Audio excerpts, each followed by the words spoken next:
Менің қолымдағы депутаттық сұраныс кредит мәселесі бойынша. Халық білмейді, бірақ кредит бойынша заңға өзгерістер енгізіп жатыр. Қандай сұраныс деп ойлайсыздар ғой? А теперь самое интересное. Бұл несиеге байланысты. Несиеге байланысты қазір заңға өзгерістер енгізіп жатыр екен. Бірақ бұқаралық ақпаратта ол не үшін екенін білмеймін, бірақ көп жоқ. Информация жоқ ол туралы. Енді қараңыз. Осы жақында мынандай историяны бәріміз білеміз. Сот орындаушы бір кісіні үйден шығаруға барды. Сол кезде борышкер сот орындаушыны атып тастады. Сосын кейін қасындағы жаңағындай полиция қызметкерлерін атып тастады. Одан кейін басқа да үйді сатып алған адамдарды атып тастады. Естеріңізде ғой осы оқиға? Осы оқиға байланысты біздің үкімет тез асығып бір шешім қабылдап жатыр екен. Вот тогда. Вот это поворот. Өйткені резонанс болды. Резонанстан кейін ең бастысы жаңағы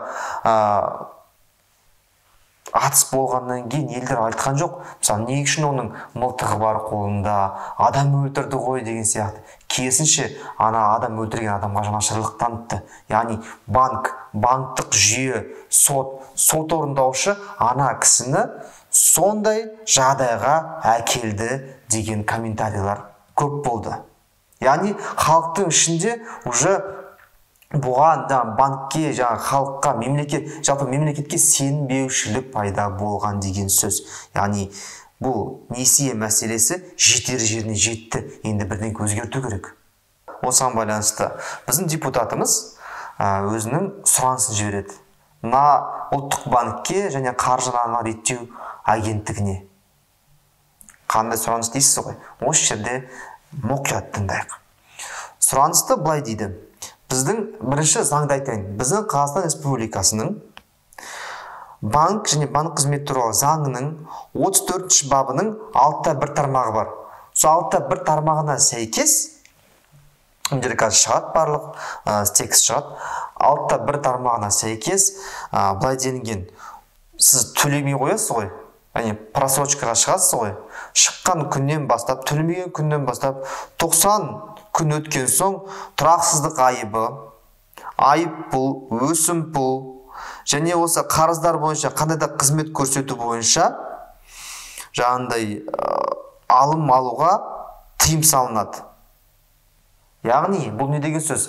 90 сіз мысалға қарызға баттыңыз, төлемей қойдыңыз. Сол төлемеген уақыттан бастап 90 күнге дейін 90 күннен асып кетсе, бұл 90 күнге дейін ғана штраф, айыппұл, пене қосылады, одан кейін қосылмау керек деген сөз.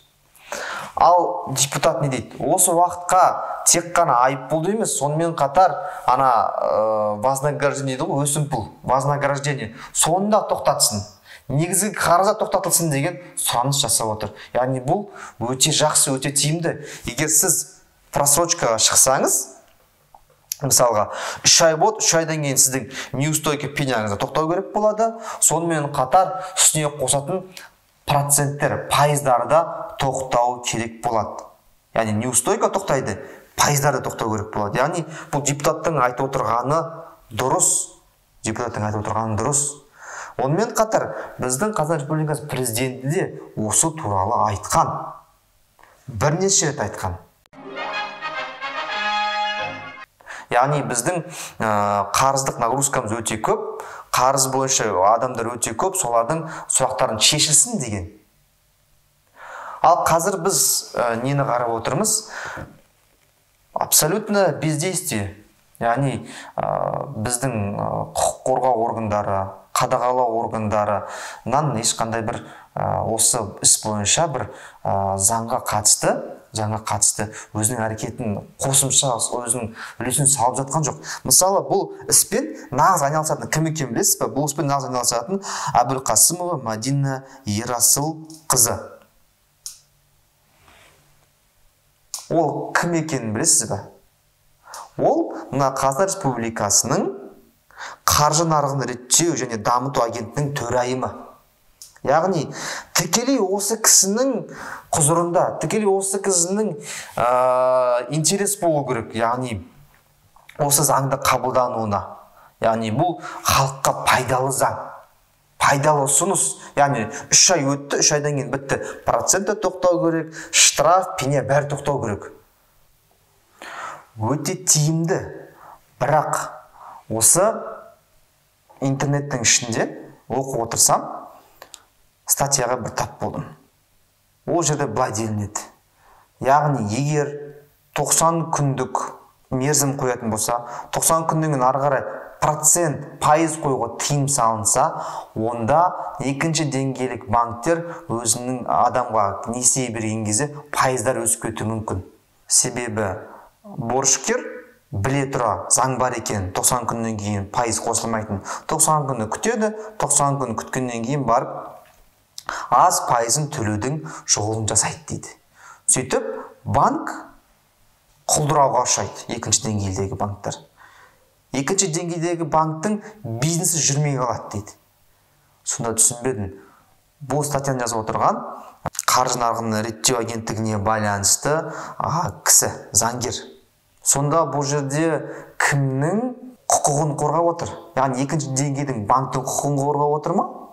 Ал негізі бұл статья енді жазылғаны кім жазды деп ойлайсыз? Бұл статьяны ұлттық банктың кеңесшісі жазған. Және бұл жерде заңға мысалға айтылғанда да статьяда бапта айтылған дұрыс емес. Яғни бұл өзгерістер дұрыс емес дегендей. Ал мына қаржы нарығын реттеу агенттігі мүлдем өзінің комментарийін бермейді бұған байланысты. Неге? Комментарий беру керек емес пе? Егер қаржы нарығын реттеу агенттігі осы депутаттық сұранысты ары қарай заңға енгізіліп кіруін қадағаламаса, онда кім қадағалайды? Кімге керек жалпы бұл заң? Банк және банк қызмет туралы заң. Біз сонда екінші деңгейдегі банктер пайдалы болып өзінің пайдасын көру керек. Олар банкротқа ұшырамау керек. Ал қарапайым халық несиеге батып, бір-бірін қырып өле берсін, Гениально, замечательно, поразительно, гениально. Проблема жоқ о жерде, солай болып тұр ғой.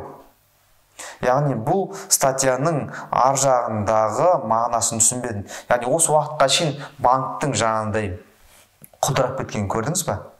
Мен көрген жоқпын. Банктер бір-бірімен слияние болады. Я болмаса бір кісінің ақшасын алып кетеді, сондай бұл банкрот болмаса, бұлай банктың құлдырағанын көрген жоқпын мен. Керісінше несие алып отырған адамдардың, яғни борышкерлердің құлдырап осындай жағдайға барғанын көріп отырмын. Сот орындаушыны атуға не үшін барды? Алдындағы сот орындаушыны ұрып жіберді. Не үшін ұрды сот орындаушыны? Яғни конфликт қазіргі кезде келе жатыр. Егер біз осы заңның қабылдануына атсалыспасақ, егер ең жоқ дегенде енді қазір бір қозғалыс басталды да мына несиеге байланысты заңға өзгерістер енгізу туралы. Өйткені адам қайтыс болып жатыр. Адамдар бір-бірін ұрып жатыр осы несиеге байланысты. И давайте все вместе. Егер қазірден бастап осы өзгерістер енгізуіне атсалыспасақ, біздің несие бойынша болашағымыз қандай болмақ?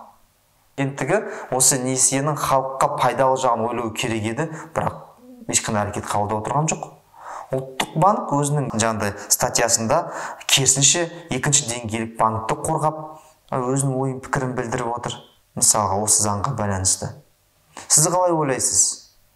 90 күннен кейін пайызды алып тастау туралы дұрыс па, бұрыс па? Астында комментарийді қалдырыңыздар. Жалпы ары қарай мен қазір өз ойымды айтпай-ақ қояйын. Сіздерге ойланып, өздеріңіз ойларыңызды айтуға мүмкіндік берейін.